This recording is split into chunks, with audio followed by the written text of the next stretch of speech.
look back at a moment in which Will is showing his trait of being ruthless. And as I'm reading, you're going to be asking yourself, what pressures could he have been facing that made him act or be ruthless in this moment?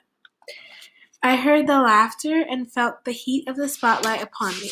I pointed at Mitch's yellow pants and shirt and said, "Someone else needs a mirror. You look like a canary."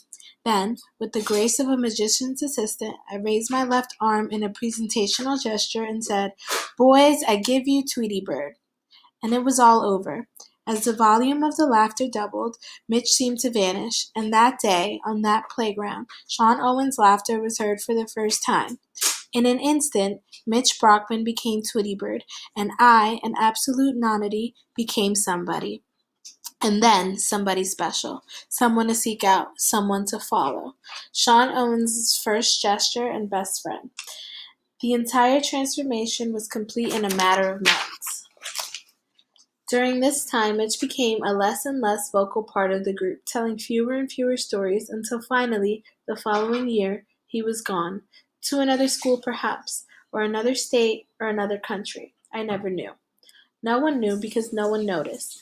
No one had called him for months. But my phone rang. My weekends were filled with sleepovers and baseball games and bowling parties and bicycle races and more new friends than I knew what to do with.